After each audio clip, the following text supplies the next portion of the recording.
Welcome to Designer Discussions with Jason and Miriam. Today, Jason is going to talk about the top 10 things design and remodeling businesses need to know about their website. Welcome to the Designer Discussions podcast with Jason and Miriam. Tune in each week where we talk about marketing, PR, and business advice for design professionals. Thanks, Miriam. Today, I'm going to talk about website tips for 2026 that will impact the remodeling industry. If you listen to the previous podcast where I talked about the top 10 tips, it was on social media. I'll have a link to that in the show notes. And just like with that episode, I'm going to go over 5. And then if you want to get the other 5, you have to go to the website and look at what the other 5 are. All of them you need to know, but I'm only talk about what I feel will help impact you now. So where I'm going to start, number 1 is photography. So you want to ensure that you have good photography, high quality photography on your website. Now, most design and remodeling professionals do this, but there are some remodeling professionals out there that don't actually get high quality images. And that impacts how the end user views your business, because if they don't see the high quality that they would want for their own house or their own building, then they may not select you. So having high quality imagery is important. And that heads back to hopefully you're hiring a professional photographer to take these images.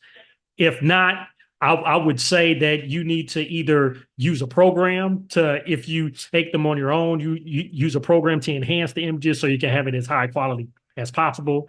But I would suggest highly that you hire a photographer because that's what they're trained to do. They have the eye for what will be appealing to the end user. So making sure you have that strong photography on your site is important. Okay.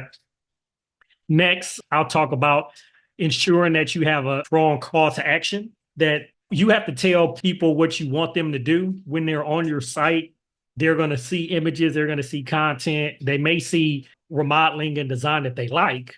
But if you don't then tell them that you want them to reach out for a consultation, you want to enter in your information here so you can submit for the project, whatever it is, having a call to action where you tell them exactly what you want them to do is important. Because oftentimes they'll head to a site. I've actually been to a nice site that it just had images and content, but it didn't say reach out to me for XYZ, or it didn't say fill out the form, download XYZ. It didn't have anything on it. So there was lost opportunities in that website because you didn't actually tell your end user what you want them to do.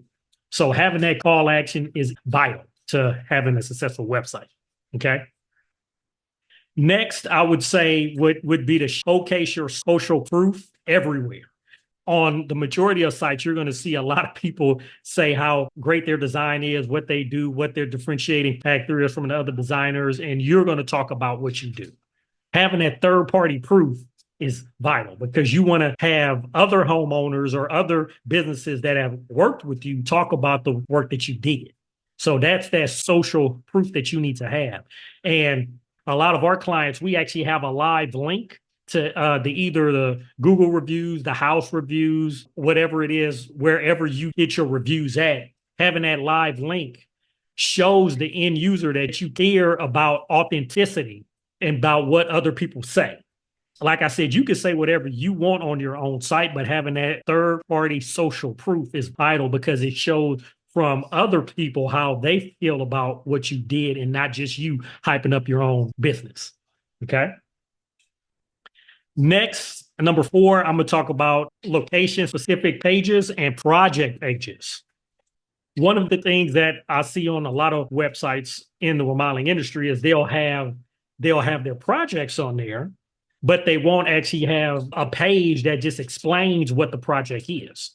Because when you work on a project, there's a lot of areas, there's a lot of stages and phases of the project, whether it be the initial conversation, tear down, demolition, heading to the showroom to get all the FF&E, the remodeling project. That whole remodel has a process.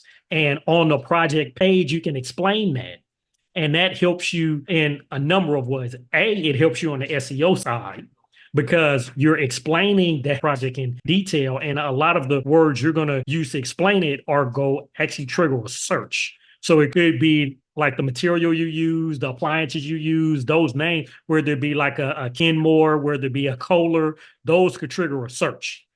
Also, by having a project page, you're going to have detailed information on the project, which can also trigger an AI search, because how you answer the question could trigger AI to find that page and ultimately on your website. So having project pages on your site is important.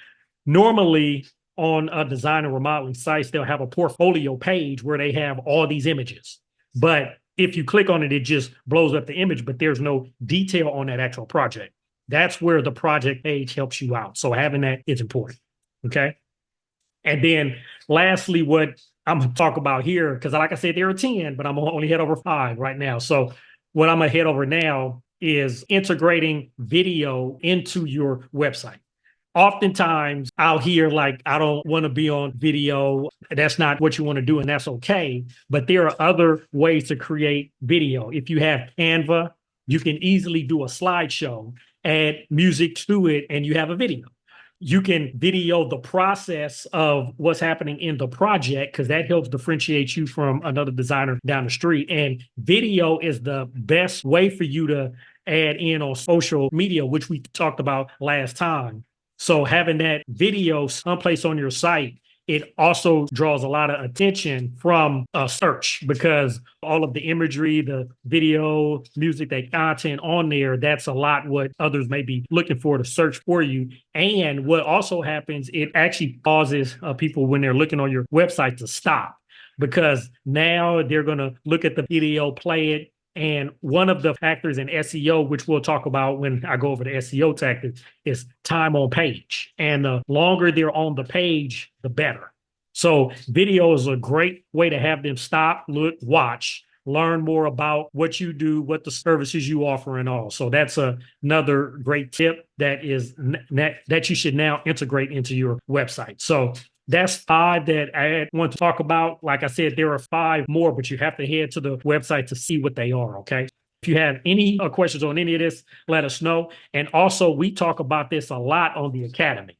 We talk about website information, SEO, social media, and all we talk about. And we go over all this to train you, to show you how to do this. There is a link in the show notes if you want to learn more information about the Academy. And if you have any questions at all, just let us know. And I look forward to hearing and seeing you here in 2 weeks on Designer Discussions. We hope you enjoyed this episode of Designer Discussions and all of the helpful information. Subscribe to our podcast, leave us a review, and share it with your friends. We look forward to having you back next week. For more information on the podcast and the marketing studio, visit designerdiscussions.com and follow us on social media.